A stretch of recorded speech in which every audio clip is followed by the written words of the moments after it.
अपनी ईमानदार छवि को लेकर दुनिया भर में ढोल पीटने वाली कौन सी पार्टी है?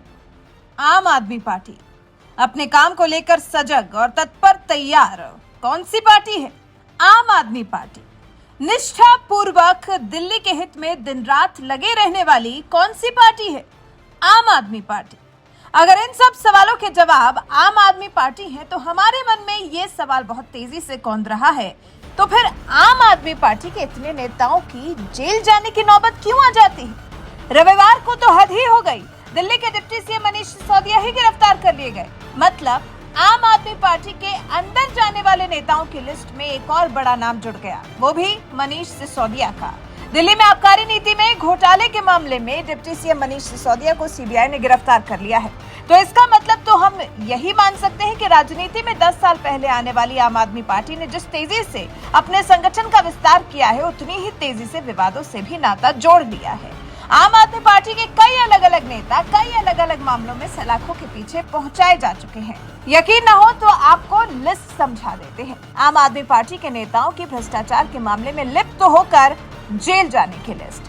दिल्ली के डिप्टी सीएम मनीष सिसोदिया रविवार को गिरफ्तार किए गए आबकारी नीति मामले में। 10 महीने पहले स्वास्थ्य मंत्री सत्येंद्र जैन जेल गए मनी लॉन्ड्रिंग के मामले में। एक मंत्री फर्जी डिग्री मामले में जेल गए हैं, एक सीधे कान में फंसने पर जेल गए हैं। और हास्यास्पद बात यह है कि आम आदमी पार्टी के ईमानदार नेताओं की सूची सिर्फ इतनी भर नहीं है, बल्कि बहुत लंबी है। इसलिए चलिए एक एक कर विस्तार से आम आदमी पार्टी के इन तथाकथित ईमानदार नेताओं के बारे में विस्तार से जानते हैं। मनीष सिसोदिया, आबकारी नीति में घोटाले पर एक्शन। आबकारी नीति घोटाले मामले में रविवार को सीबीआई ने मनीष सिसोदिया से 8 घंटे लंबी पूछताछ की और फिर उन्हें गिरफ्तार कर लिया गया। सिसोदिया दिल्ली के डिप्टी सीएम हैं और आम आदमी पार्टी के दूसरे सबसे बड़े नेता हैं और पार्टी के रणनीतिकारों में से एक हैं। दिल्ली सरकार में मुख्यमंत्री अरविंद केजरीवाल के बाद ये दूसरे नंबर के ताकतवर नेता माने जाते हैं। लेकिन अब इनका क्या होगा, ये तो वक्त ही बताएगा। सीबीआई ने पिछले साल 17 अगस्त को केस दर्ज किया था, जिस पर 17 अक्टूबर को पहली बार पूछताछ हुई थी। रविवार को हुई पूछताछ दूसरी पूछताछ थी और तभी उनकी गिरफ्तारी भी हो गई। मनीष सिसोदिया कह भी चुके हैं कि वो 7 से 8 महीने जेल में रहने को तैयार।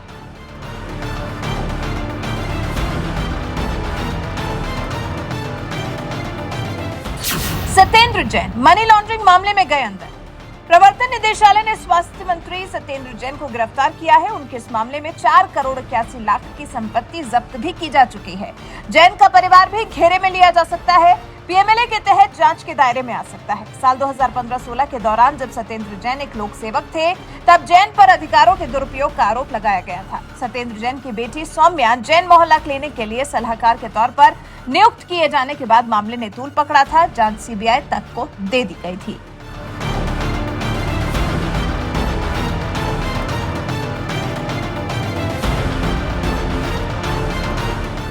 संदीप कुमार सीधे कान में फंसे मंत्री हुए बर्खास्त। आम आदमी पार्टी में मंत्री रहे संदीप कुमार 2016 में राशन कार्ड बनवाने के बहाने महिला के रेप केस में फंस चुके हैं और फिलहाल जेल में हैं। पीड़िता की शिकायत पर पुलिस ने केस दर्ज किया था। संदीप कुमार 2015 में दिल्ली के सुल्तानपुर माजरा विधानसभा सीट से विधायक चुने गए थे। संदीप केजरीवाल सरकार में महिला एवं बाल कल्याण विकास मंत्री थे। उनके पास SC/ST कल्याण मंत्रालय का भी प्रभार था, लेकिन 2016 में संदीप कुमार की सीडी वायरल हो गई, जिसके आधार पर उन पर 2 महिलाओं के साथ आपत्तिजनक हालत में देखे जाने का आरोप लगा। जितेंद्र तोमर वकालत की फर्जी डिग्री रखने का आरोप। साल 2015 में दिल्ली सरकार में कानून मंत्री जितेंद्र तोमर गिरफ्तार किए गए। वकालत की फर्जी डिग्री रखने के आरोप लगे। आरटीआई के हवाले से पता चला कि जितेंद्र की डिग्री फर्जी है। भागलपुर यूनिवर्सिटी ने मामले में दिल्ली हाईकोर्ट को बताया कि जो पंजीकरण उनकी डिग्री पर है, उस नंबर पर कोई और पंजीकृत है। डिग्री पूरी तरह गलत और बोगस है। जितेंद्र पहले कांग्रेस में थे। दिल्ली चुनाव में वो आम आदमी पार्टी के टिकट पर त्रिनगर से चुनाव जीते थे और केजरीवाल सरकार में कानून मंत्री बनाए गए थे।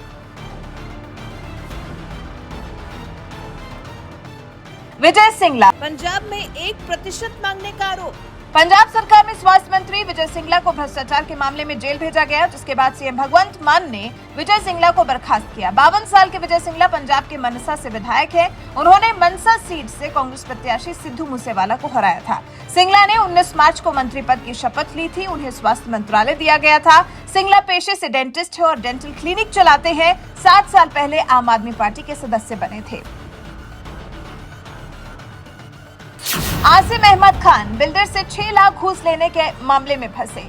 साल 2018 में दिल्ली सरकार में मंत्री आसिम अहमद खान का नाम भ्रष्टाचार के मामले में सामने आया, जिसके बाद अरविंद केजरीवाल ने अपनी कैबिनेट से उन्हें बाहर का रास्ता दिखा दिया।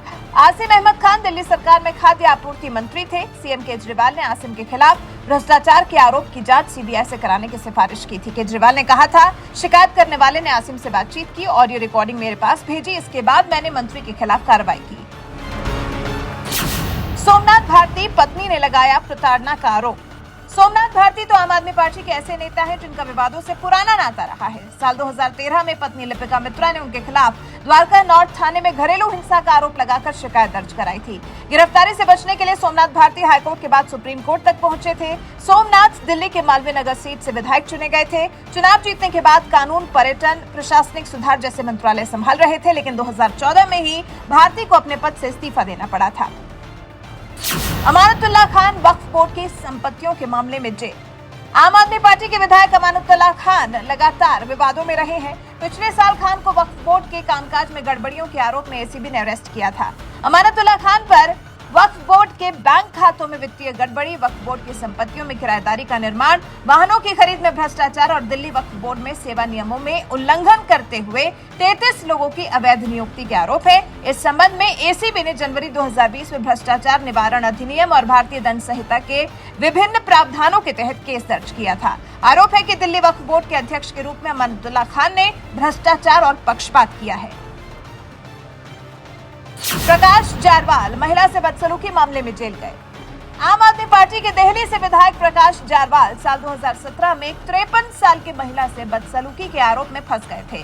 फिर साल 2018 में दिल्ली के मुख्य सचिव अंशु प्रकाश से मारपीट मामले में फंसे। पुलिस ने जारवाल को गिरफ्तार कर लिया।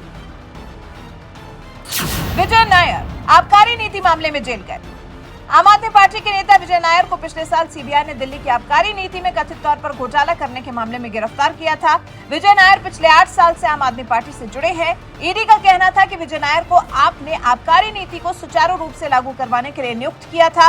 आबकारी नीति पर हुई हर एक गतिविधि तय करने में विजय नायर पूरी तरह शामिल थे। ताहिर हुसैन दिल्ली दंगों में फंसे। आम आदमी पार्टी के पूर्व पार्षद ताहिर हुसैन मार्च 2020 में दिल्ली में हुए दंगों के मुख्य आरोपी हैं।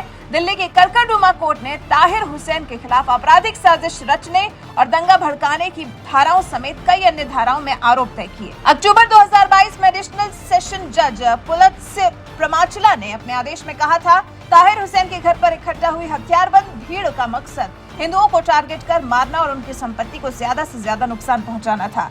2017 में ताहिर हुसैन एमसीडी का चुनाव जीते थे। फरवरी 2020 में नागरिकता संशोधन कानून के विरोध में मुख्य साजिशकर्ता के रूप में उभरे। इसके बाद पार्टी ने ताहिर हुसैन को पार्टी से बाहर का रास्ता दिखा दिया। 20 अगस्त 2020 को ताहिर की सदस्यता खत्म कर दी गई। गीता रावत घूस लेने का आरोप। दिल्ली में आम आदमी पार्टी के निगम पार्षद गीता रावत को फरवरी 2022 में सीबीआई की एंटी करप्शन ब्रांच ने रंगे हाथों पकड़ा था। दिल्ली में सरकारी काम करने के लिए रिश्वत की डिमांड की गई थी। आरोपी महिला प्रदेश के उप मुख्यमंत्री मनीष सिसोदिया के पटपड़गंज विधानसभा क्षेत्र स्थित विनोद नगर वार्ड से पार्षद थी। सोचिए, अभी भी लिस्ट खत्म नहीं हुई। तथाकथित ईमानदार आम आदमी पार्टी का ये है पूरा काला चिट्ठा। अभी कुछ और लोगों के नाम इस लिस्ट में शामिल करने के लिए रह गए हैं और अब तो डिप्टी सीएम भी जेल जा चुके हैं, जिसके बाद सिर्फ 4 मंत्रियों के जिम्मे रह गई है दिल्ली की आम आदमी पार्टी सरकार। 4 मंत्रियों के जिम्मे दिल्ली की आप सरकार। दिल्ली सरकार में अब सिर्फ 4 मंत्री ऐसे रह गए हैं जिनके पास अन्य विभागों का जिम्मा है। 6 विभाग मंत्री कैलाश गहलोत के पास ट्रांसपोर्ट, रेवेन्यू, महिला एवं बाल विकास, सूचना एवं प्रौद्योगिकी। 3 विभाग मंत्री गोपाल राय के पास पर्यावरण, सामान्य प्रशासन, डेवलपमेंट। 2 विभाग इमरान हुसैन के पास। 4 मंत्रालय राजकुमार आनंद के पास। तो कुछ इस तरह से अभी दिल्ली सरकार में हुआ है मंत्रालयों का बंटवारा, जिसके बाद कयास ऐसे लगाए जा रहे हैं कि दिल्ली के मुख्यमंत्री अरविंद केजरीवाल को जल्द अपनी कैबिनेट में फेरबदल करना पड़ सकता है, क्योंकि सिर्फ 4 लोगों के सिर पर इतने मंत्रालयों का बोझ डाल देना दिल्ली का हाल और ज्यादा बिगाड़ सकता है। वैसे केजरीवाल के ईमानदार साथियों के बारे में जानने के बाद आपका क्या कुछ कहना है? अपनी राय हमें कमेंट कर जरूर बताएं।